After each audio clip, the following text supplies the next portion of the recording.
So, welcome everybody. Sorry for this delay.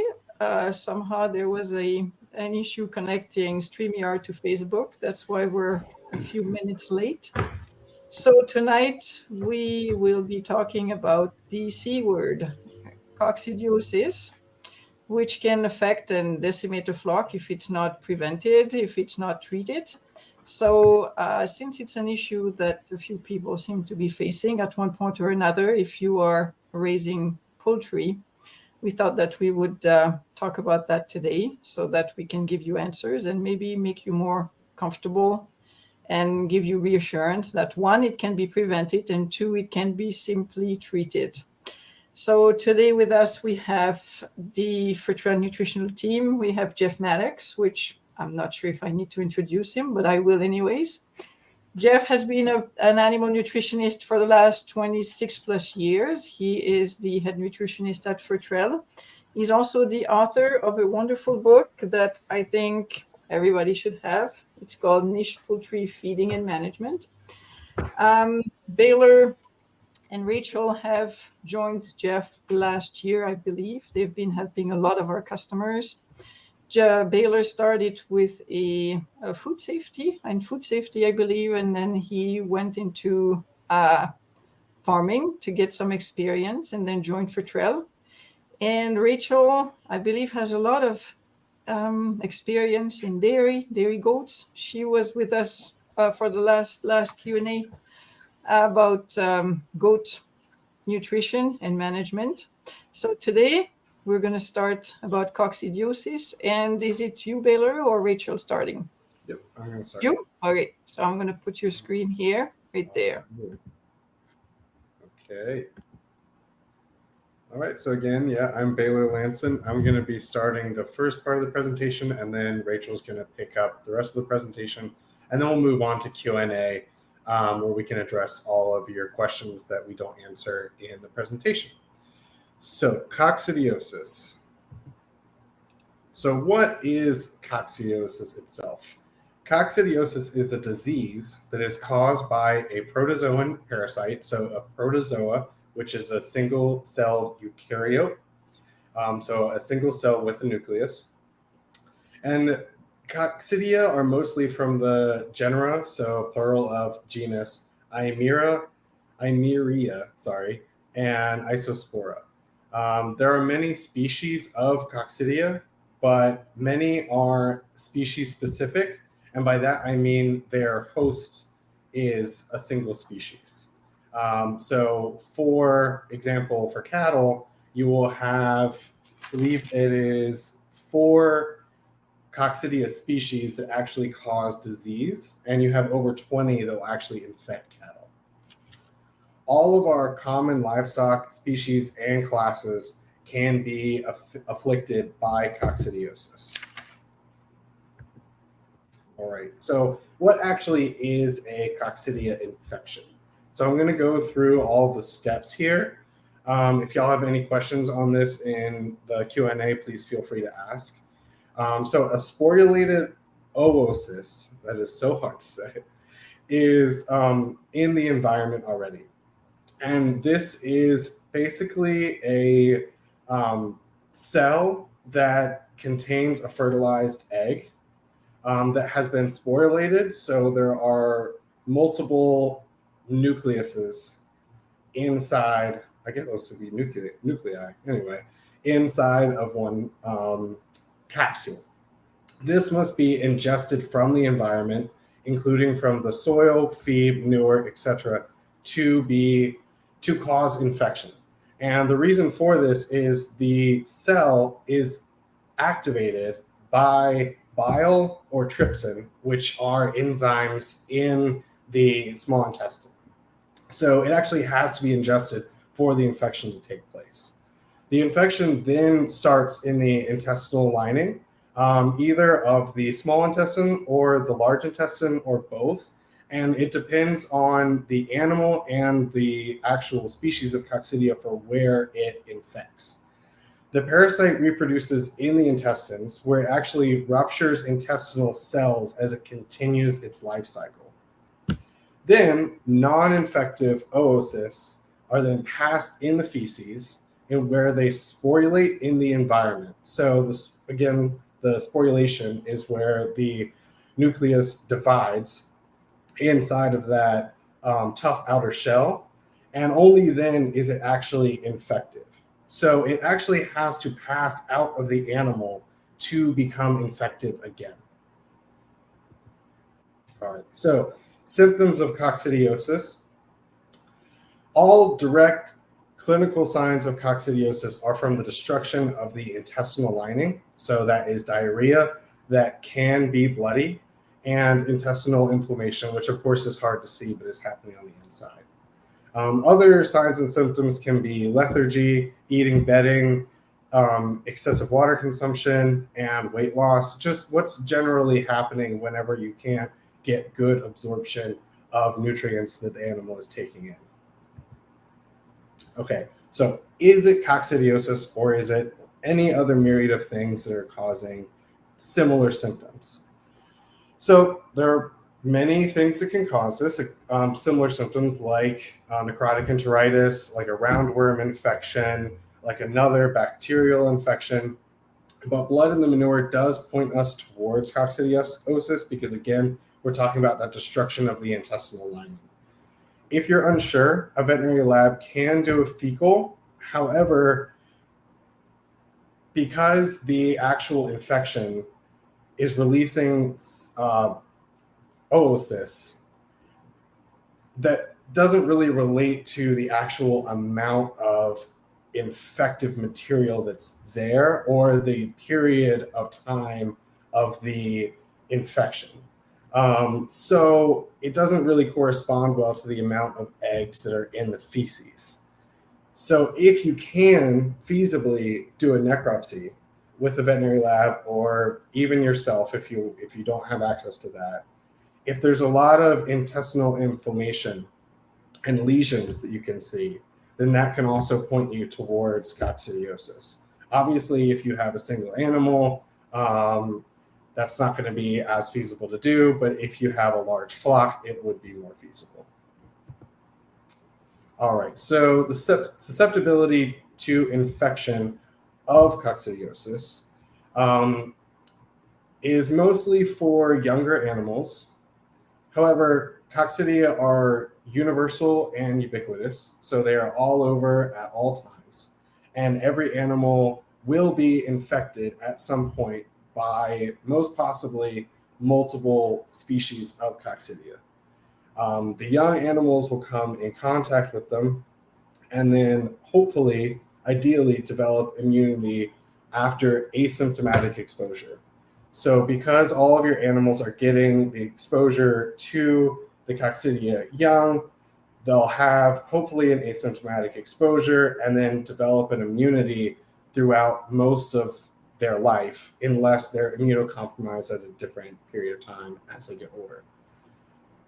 Clinical coccidiosis happens when the amount of oocysts, so the ingested infected material, is high, and or the susceptibility of the animal is high. So it's a lot to do with the environment as well as the animal, as well as the time of the animal's life. All right, and now Rachel is going to finish us out with the rest of the environmental conditions and treatments.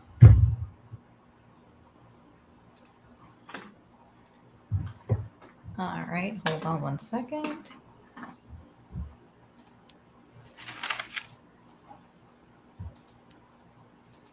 There we go. All right. So what are some environmental and management conditions that can lead to the higher prevalence of coccidiosis? So obviously, as with many things and many infections and diseases that we deal with all of our animals, the environment that they're in can play a part in these infections. So most commonly, you're going to see coccidiosis in indoor environments, just because, you've got a higher concentration inside. Outside, not as high or heavy of a load. Plus, you've got some natural barriers that are going to hopefully help prevent the coccidiosis from infecting. Moist environments tend to have a higher prevalence of coccidiosis as well. So if your barn is down in a valley you've got just damp surroundings, maybe a creek running by, and all the water pools into your barn, that can lead to a higher caseload or a higher prevalence of coccidiosis. Overcrowding of animals. We know in general that, if you don't have enough space for animals, that's going to increase the amount of stress on the animal. Plus, they don't have any clean areas to get to. So that's going to increase your chances of coccidiosis. Warmer temperatures are also going to play a part, as with most infectious material. As the weather gets colder, they become more dormant, and they're not going to be as effective. So when the temperature rises, they become more active and they're going to start infecting your animals. You can have an increase in coccidiosis with sudden weather changes. Even in the winter, you can still see this even in the cold months. If you get that warm spot all of a sudden, or again, maybe some wetness coming with your precipitation in the winter, this is going to lead to a higher incidence of coccidiosis. Consistent stressors on those animals, whether it's environmental or nutritional, these are going to play a part too. I saw it a lot in my dairy goats right around the time of kidding, because again, the dam is starting to come into her own. She's getting ready to give birth, and all of her energy and resources are going towards giving birth, and therefore her immunity goes down, her immune response might go down, and that's going to be a stressor that's going to lead to a higher incidence of coccidiosis. Again, poor sanitation. If you've got overcrowding and a moist environment, it's harder to keep the barn clean. And, these oocysts need to live in some material. And so that dirty bedding is a perfect habitat for them. And of course, concurrent diseases. So if you already have an immunosuppressed animal, coccidiosis is going to take advantage of that. And the coccidia are going to come in, infect, and cause a higher response and a sicker animal then too. So it's really important to keep these things in mind so that we can give these animals an optimal chance of being able to fight off an infection and hopefully have an asymptomatic infection, in which case, again, they can build up immunity. And when they do build up immunity after an asymptomatic exposure, it's actually to the specific species of coccidia that infected them. So as Baylor said, there is at least 4 species of coccidia that can be infectious to cattle and lead to symptoms, and over 20 can infect them in general. So if they get one strain or one species, they can then build up immunity to that one, but not necessarily the next one. So we are fighting it from all different sides. And it's important to understand some of the steps that we can take to help prevent further infections. So, okay, that went the wrong way.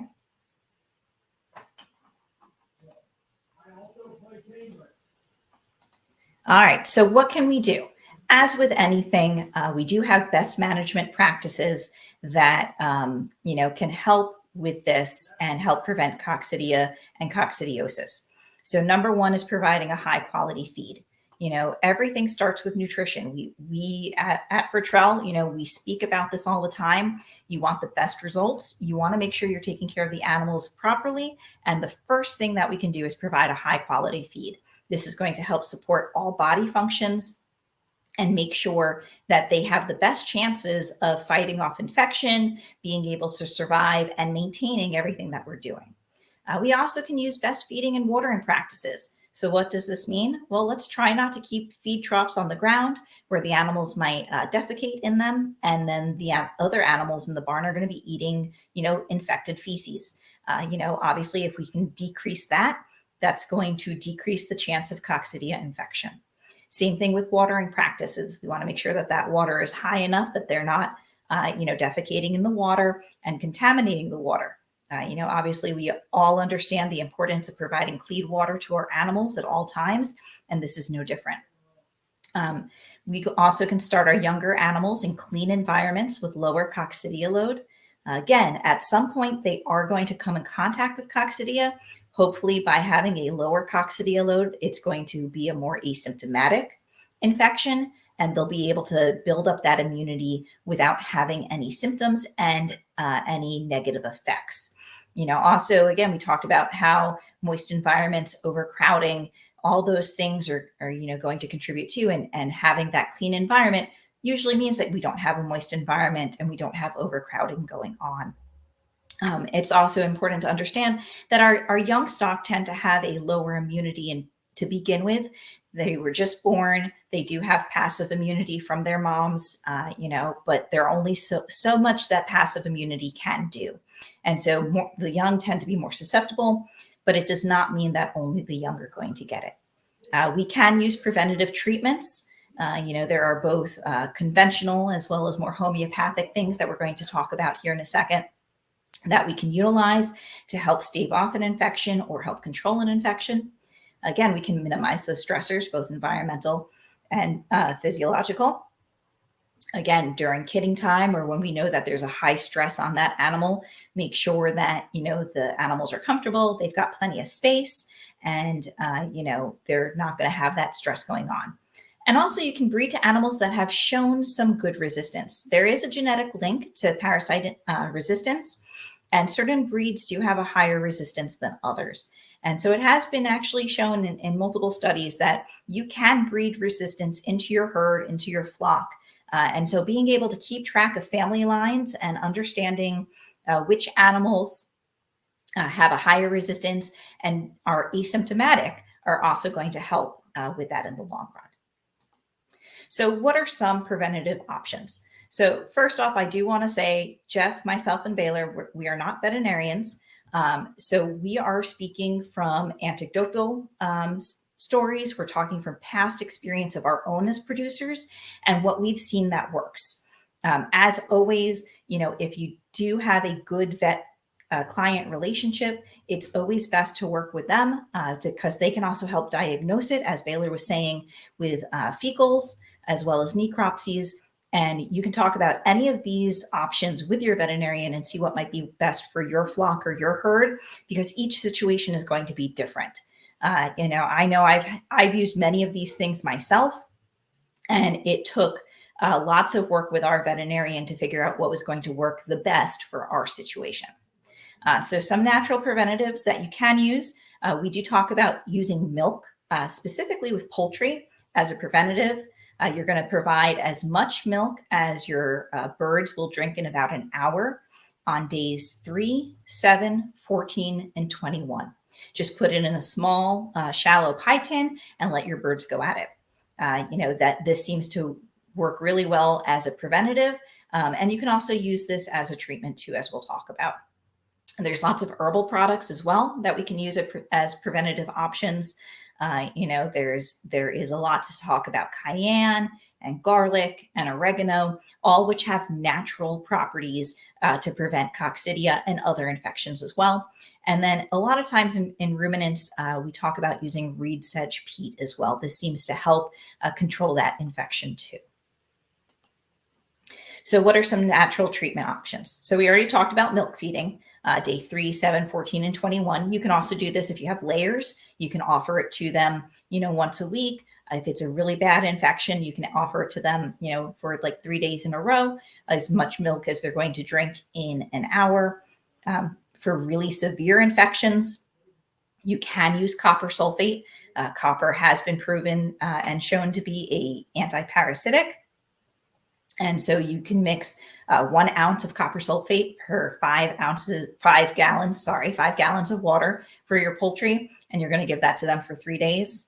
Again, that's only for really severe infections. This is not your number one go-to. And then again, we've got lots of herbal products that usually contain some sort of combination of black walnut hulls, neem bark, oregano, garlic, all, plant material that has shown to have natural antiparasitic properties. At Fertrell, we do carry a bunch of Dr. Paul's products like the Coccidiosis that you can see in the picture, as well as some other ones too that can be used on different classes of animals based off of what's going on and the safety to the animal too. We do need to be careful sometimes with these products because in general, black walnut hulls can be toxic, especially to colored breeds of cows and goats, and same with oregano. And so we want to be careful that, we're not putting our animals in more danger. As for some common conventional preventatives and treatments, this picture might be familiar to most people. I'd say this is probably the number one treatment when you're talking about coccidia, and it's amprolium. And you can feed medicated with amprolium to it, or you can give it straight to the animal too. So the most common name that you're going to see is going to be Corid. I know that I have definitely bought plenty of Corid as in my time as a producer, and I definitely moved away from it because definitely we started to see a drug resistance to it, and it was no longer effective, and we were going through a gallon very, very quickly. It can also be called Amprol or Cocciade, and I'm sure there's some other names out there too. And so there are some issues with amprolium. So amprolium does target the vitamin B pathway, and that is how it is effective. Well, not only does it target vitamin B and vitamin B1 in particular for the parasite, but it also does this for your animal too. So a lot of times veterinarians, as well as, the producer of Corid, they recommend after treating with Corid, then you need to also give them supplemental thiamine. You don't want to give thiamine at the same time because, well, then that's being counterproductive to trying to take care of the parasite with the Corid. Corid itself, I feel it's a very caustic liquid. I can't believe I've actually, dosed my animals with it and, gave it orally to them. Looking back, I definitely would not do that again. But, it can be effective if you have not built up that drug resistance. If you have really bad constant infections and you're giving this all the time and you're not killing off all of the cocci, then you're going to create resistance. Most it is recommended as using as a preventative before an outbreak occurs. And I definitely used it like this too. Again, during kidding time is when I saw really high outbreaks. So we would treat our does right before kidding. We would treat all of our kids right around weaning time, because weaning is a very stressful time on animals. And then we would do it periodically throughout the growing season as well, especially since we were kidding out in the spring and it tended to be wet and damp and warm. And so sometimes we did have infections that, just got away from us to the point where even the adults were becoming symptomatic. And then we needed to bring in some other treatments too. So some other conventional preventatives and treatments. So dequanate or decox, a lot of our medicated feeds, this is what's in there. You can get goat. I know there's goat grower, there's lamb grower, there's, beef feeds, all that have decox in it that are going to help hopefully stave off that infection. But again, what happens to constantly feeding it over a period of time? Is it going to build up that resistance? There's also triazine or toltrazuril, which is a very popular one amongst horses. And also I know a lot of goat people are using it as well. You've got ionophores like monensin and rumensin and lasolacid. Again, these can be in the feed. And then you've also got sulfonamides like sulfadimethox, which can be an oral or an injection.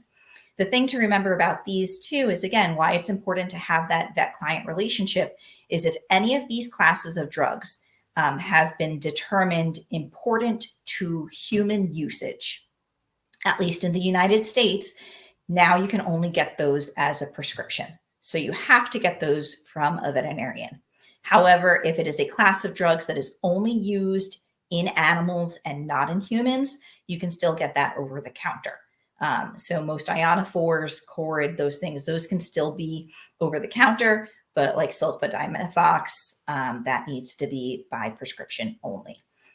So again, these are just, so you know what's out there, so you can make your best decision for what's going on in your herd, in your flock, in what you're seeing in consultation with your veterinarian, and with the way that you want to be raising your animals, just knowing that there are lots of options out there.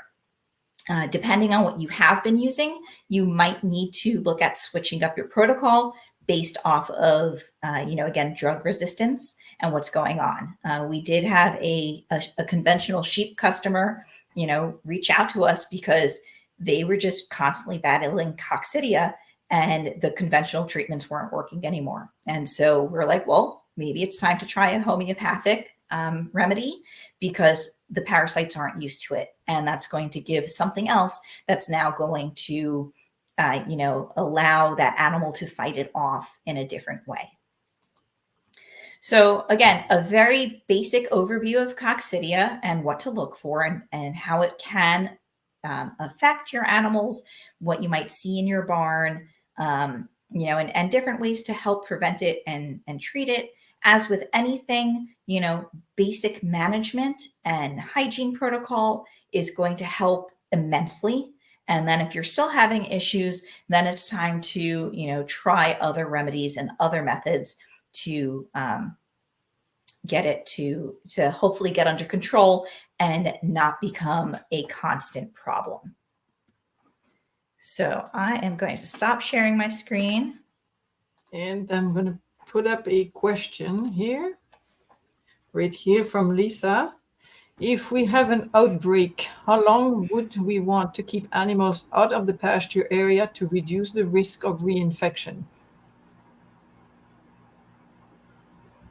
I wouldn't keep them out of the pasture area.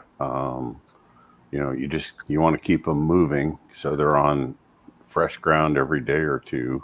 Don't graze too close to the ground. I don't know that I would keep them off. So, Rachel and Baylor did a great job on presenting that information. And things that I would add to it are people don't necessarily understand that I have coccidiosis.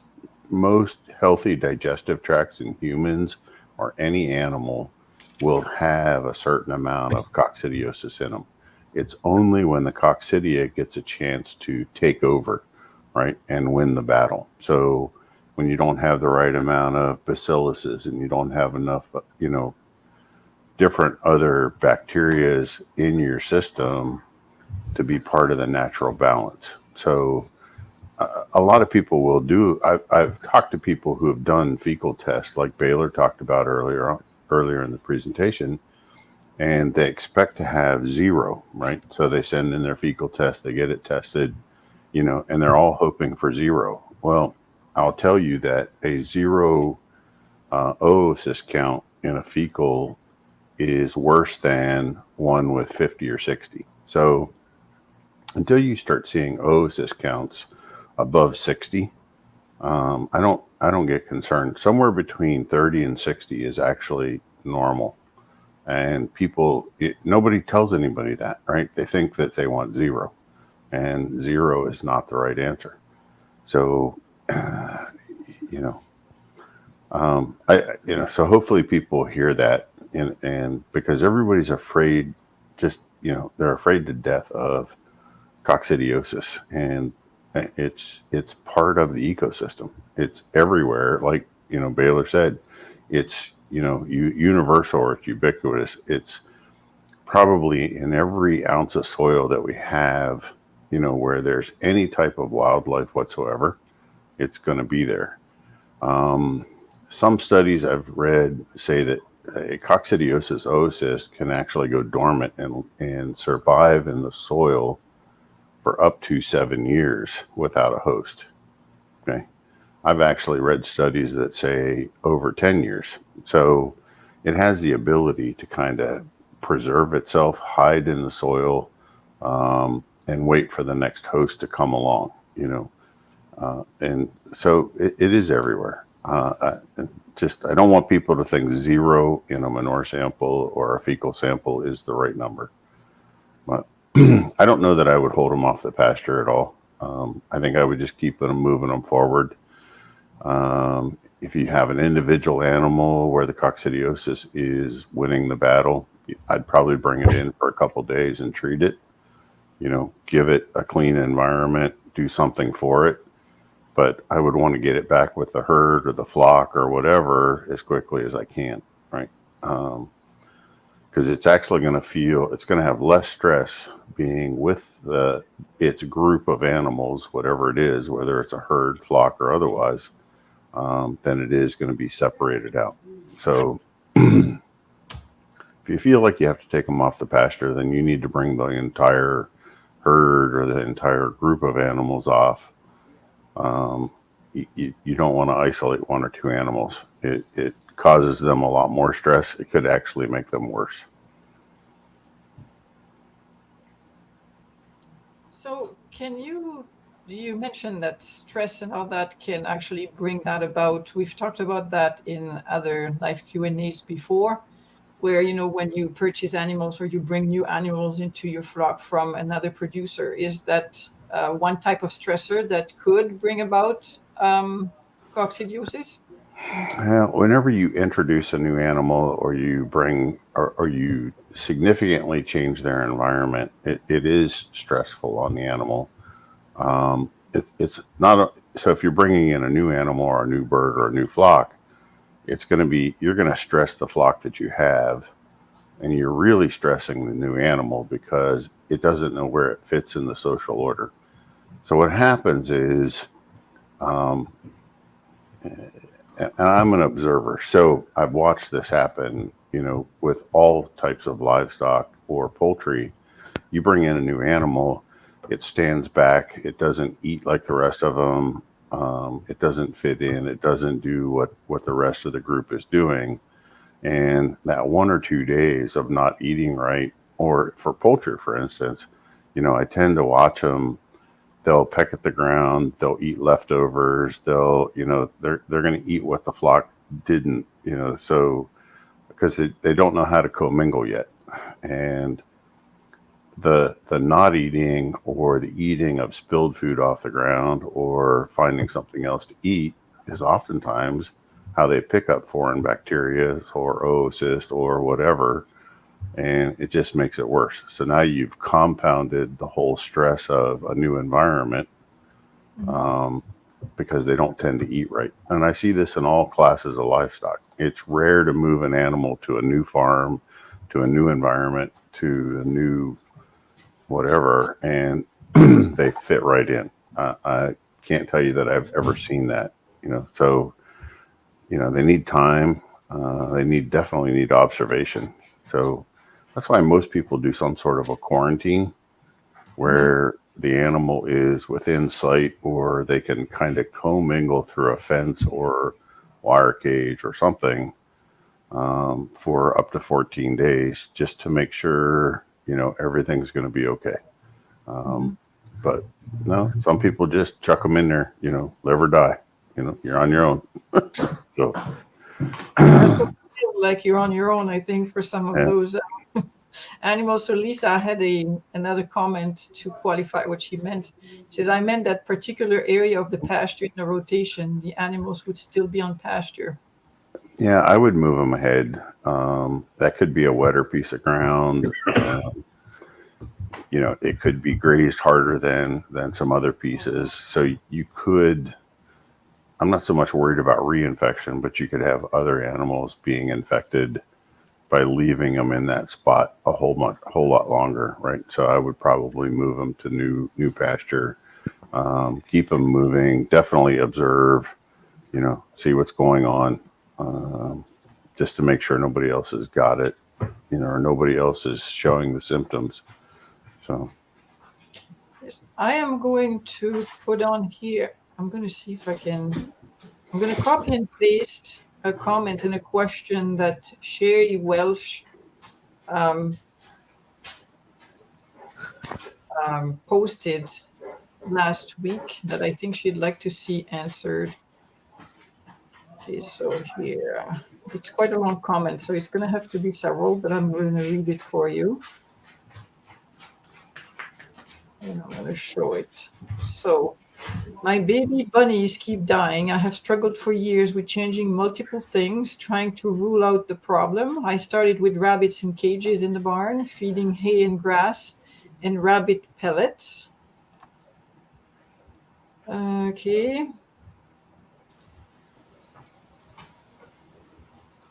Then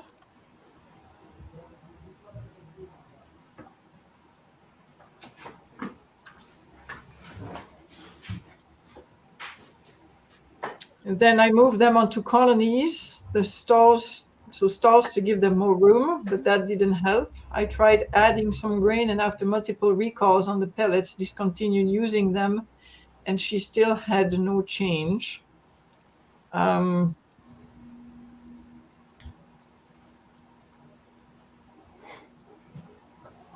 It's a long question, but she's giving you some background, which is needed. She thought maybe the mice were making them sick, so she made movable pens outside and moved them around on fresh grass, which brought about no change. Let's see here.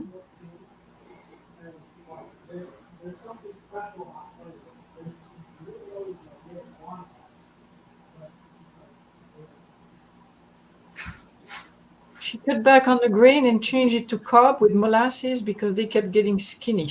And she built a 50 by 50 colony pen that they could make burrows in and added 3 adjoining pens for crop rotation. And now she's saying the babies are either skinny with poopy bums or bloated. I've tried taking them to my local vet, but they're clueless about rabbits. They have a distinctive sweet smell to them, but it's not a normal rabbit smell. Is it possible that my well water is making them sick? It's high in magnesium, sulfate, sulfite, iron, calcium, and a bunch of other things. Could very well be the well water, but I don't want to just blame it on that. I don't guess she shared the feed manufacturer or who was making the feed, and we wouldn't want to say that publicly on air either. But recently, out in your neck of the woods, I have had a couple of instances where high aflatoxin or high mycotoxin came in on the grains, and yeah, and the rabbits are very, very susceptible to it. So I would mycotoxins could be crazy. Yeah, I mean, if she's in a place where she can get aflatoxin or mycotoxin screening, it might be worth, it might be worth getting it checked.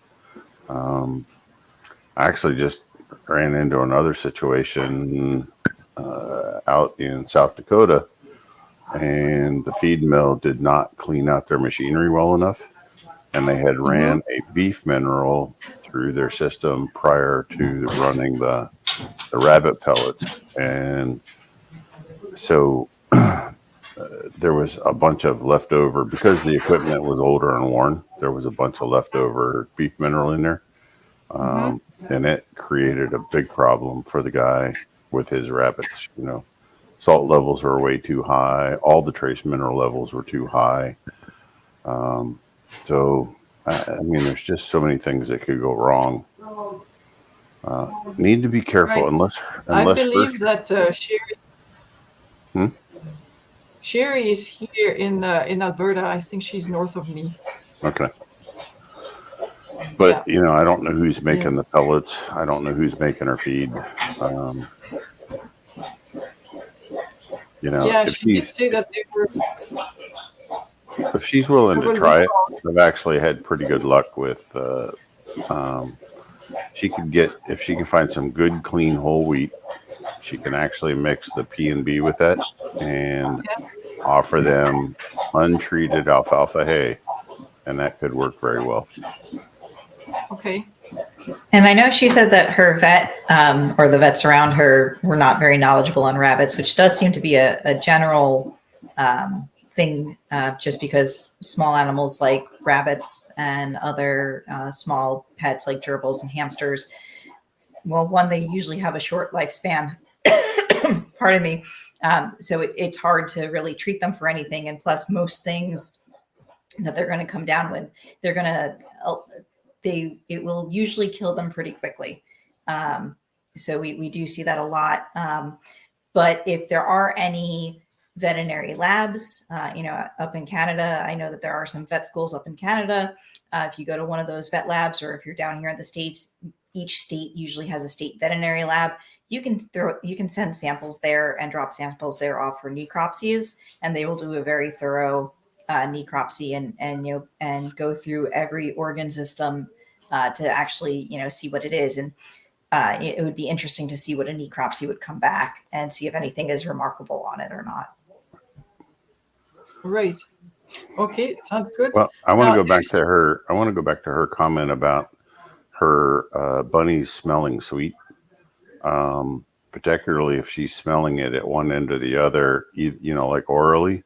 Once they've been off feed for a certain period of time, probably within 48 to 72 hours of not eating right, they would have gone into a state of ketosis. And I'm wondering if she can actually, not everyone can smell it, but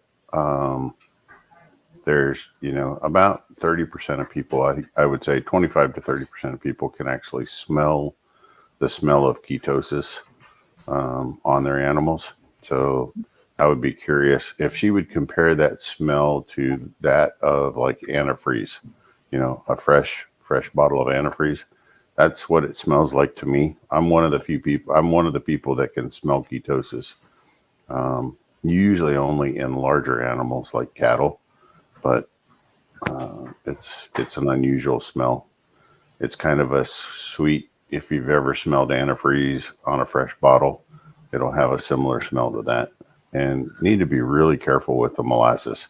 Rabbits do not do well with molasses. I am not sure who told her to do that, but molasses to a lot of monogastrics, chickens, pigs, rabbits, etc.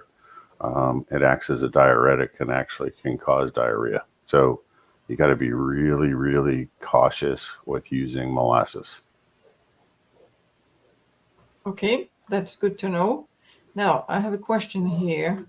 Okay. Is feeding medicated feed a guaranteed insurance against coccidiosis? Does it give birds immunity? I get that question often, where people feel that if they are feeding medicated feed, that the birds won't get coccidiosis, and it's almost like they compare it to not so much a vaccine, but they feel like it's going to give their birds immunity for the rest of their lives, in other words.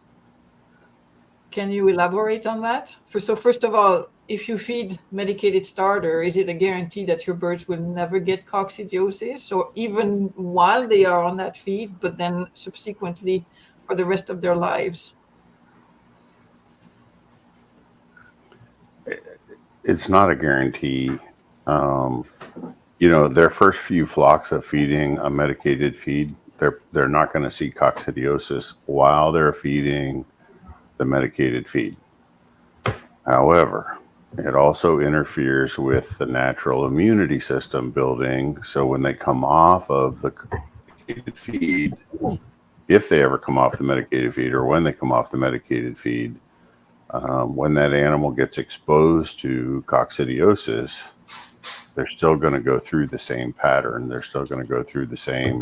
Now, they are older at that point, and they may be able to handle it better because of the amount of food going through their system and everything.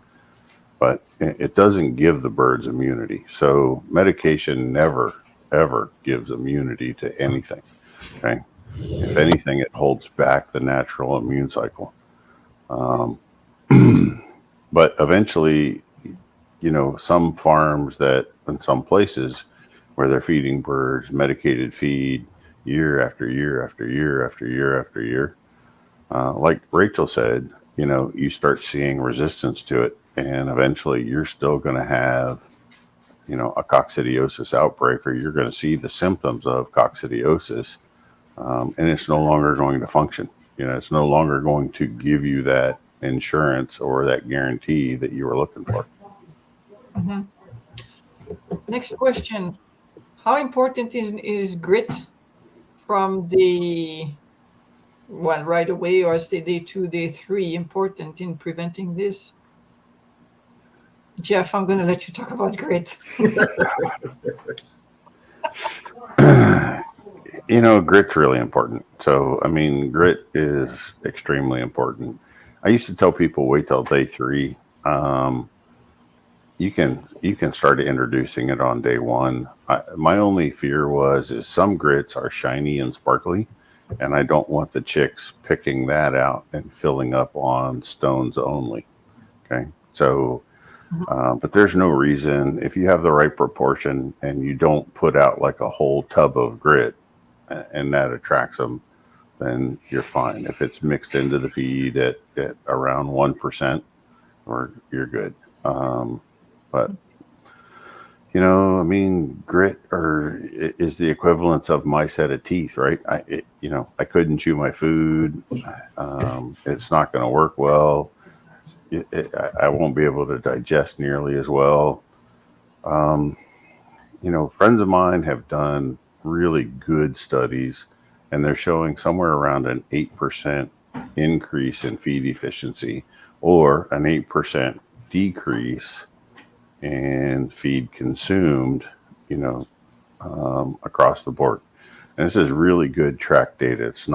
This isn't done by somebody in their backyard. This is done by an individual, Craig Haney. He's got 20 plus years of experience growing poultry for research in a controlled environment and being able to really measure things. Grit's been around forever. And, I joke with people, but I'm very serious. For people that drive up and down the road in the mornings and the evenings, you tend to see a fair amount of birds along the roadsides at that time of day. And they're coming down to get the small stones on the edge of the road, right? That's what they're there for. People never really put two and two together to figure out, why the birds are there, but they're nice to see them, and, you almost hit them and whatever, but that's an easy place for them to find their grit or their stones. So I would challenge anybody, go get a wild bird somewhere that's never been in somebody's barn and do a necropsy on it and open up the gizzard and see the amount of stone that is in that gizzard. A good healthy gizzard will be roughly the contents by volume, not by weight, by volume. It'll be nearly 50-50. Grains, grass to, appropriate size stones. And that's what you want. So that's going to make the environment unfriendly to, say, coccidia. If you have all that stone. It will, but the coccidia is so small. I mean, it's down at the microscopic level. Yes, it's bigger than a regular bacteria cell, but it's still so microscopic. The grit is more devastating to parasites, because they're much larger. Probably not going to have the same effect on coccidiosis, or coccidia, just because of their size. And they do lodge in the intestinal wall is where they do their mode of action. So the grit's not really getting a good contact point to, scrape it clean or whatever. I mean, grit helps everything, but don't count on grit to be, your saving grace for controlling coccidia. I completely forgot. I should have sent you that 1929 article from California State University, where they had done trials on feeding milk to control coccidiosis in 1929. Okay, over 100 years ago, or it was 1920. It wasn't 29. It was 23 or 24. So roughly 100 years ago, they already were feeding milk and saw an improvement in coccidiosis cases back then. So. Well, I think it makes sense. I've shared that information with several of our customers who were dealing with it. We have people in BC where the weather is warmer than here and a lot wetter. And some people, it's something, or in the Maritimes, people in Nova Scotia, New Brunswick, all that. It's really wet out there. So it's something that they definitely deal with.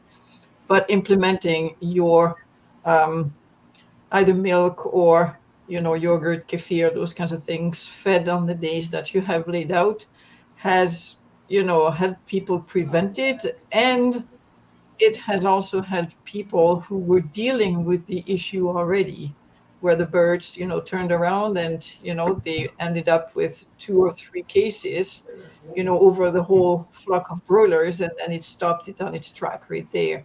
So it's something very simple, because I don't know how many times I've seen people, it happens to them like just before the weekend, and they're not going to be able to see a vet, say, until Monday. But if you know that you can even start with milk, it's something you have in your fridge. It's easy. Mhm. It's not complicated. And if you No, don't have it in your fridge, stores are open and you can go get it. I It's I think it's simple. too simple for most people. I think people, you tell them, to use milk for coccidiosis or even necrotic enteritis, and it's just they Mhm. can't, because it doesn't have a side at the end of it, insecticide, pesticide, whatever, or it's not Mhm. a drug.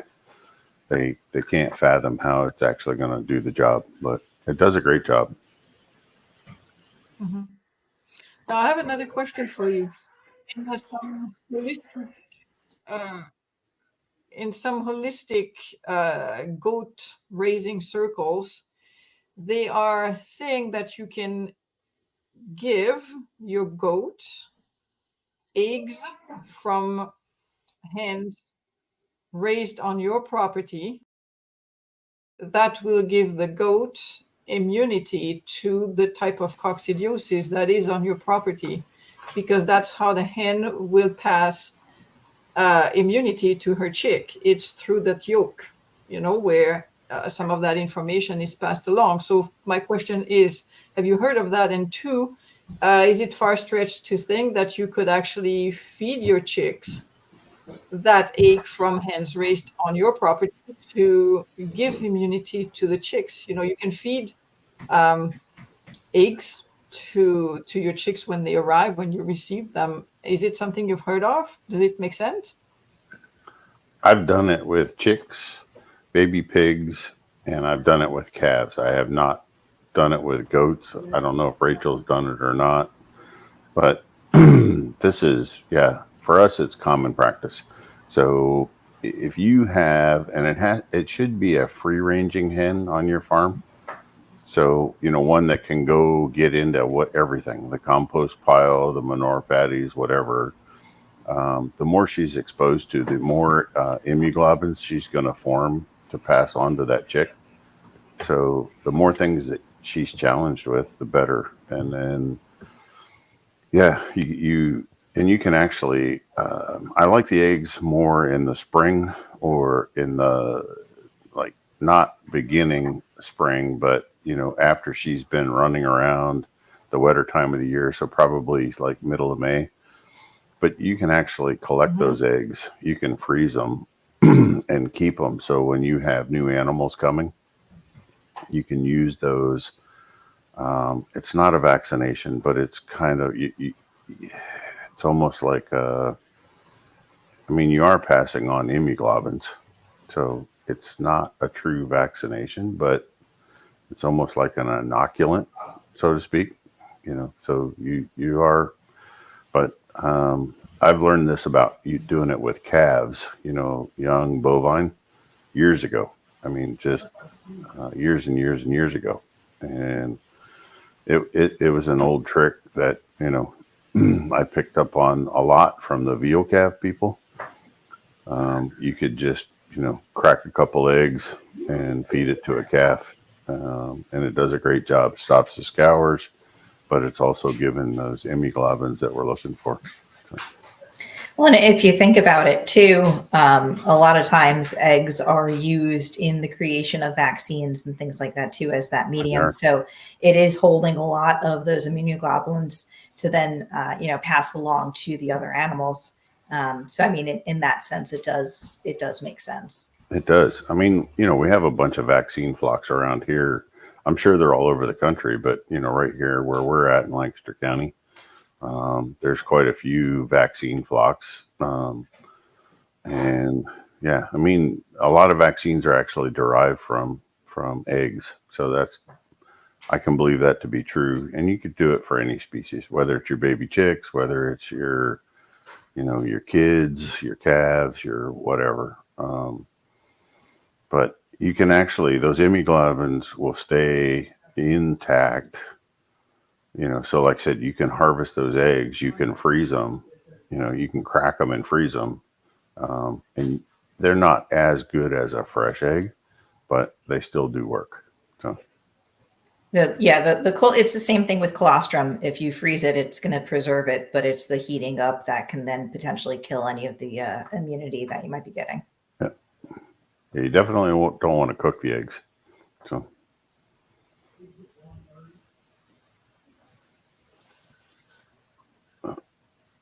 Ingrid's having her Wi-Fi. She's having her signal issues out there.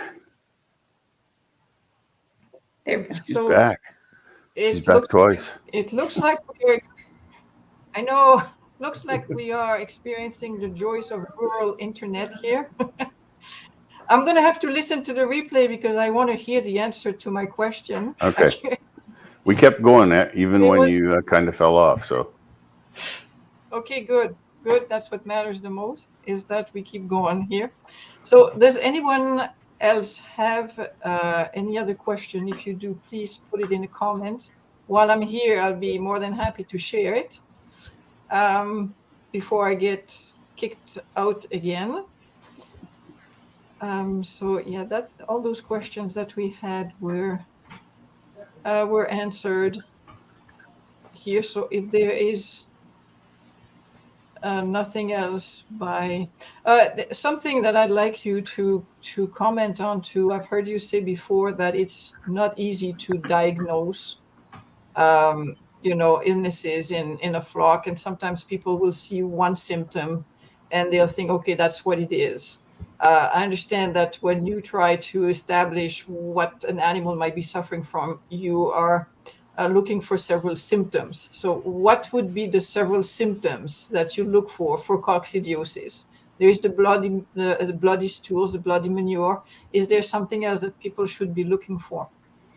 Baylor hit it really well. So, with chickens or chicks, so usually coccidiosis affects poultry now commercial type poultry, it'll be day 14 to day 21. Almost always the target window is going to be from week 2 to week 3. For heritage breeds, layer breeds, turkeys, and other birds, it always seems to start at day 21 and go through day 28. I have no idea why this is, but this is what I've observed over the years. But, Baylor symptoms like ruffled feathers, the bird will be a little bit hunched up, tend to be off feed, going to be eating, bedding. You're looking for the blood in the manure. When it gets to the later stages before the bird is getting ready, to pass, I'll see them lay over on their left side, and they'll tend to paddle kick with their right leg because their intestines are so in pain. But at that point, I haven't turned any around. By the time they lay over, and stretch their left leg out and start paddling with the right, it's a pretty severe. But it's really hard to judge it just by symptoms because it could be other things like necrotic enteritis or, so we need to be careful, but, following different Facebook groups and different people that post information, if the bird looks at you funny, people are jumping on Corid and starting to give them, or Amprolium, they're starting to treat them. Everything's coccidiosis out there, and it's not. There's so many other things that can go wrong, and it gets misdiagnosed. All the time. And I feel sorry for the chicken or the bird, whatever it is, because they just... See any other comments coming in here? At least I don't. Maybe you guys do with a better connection. No.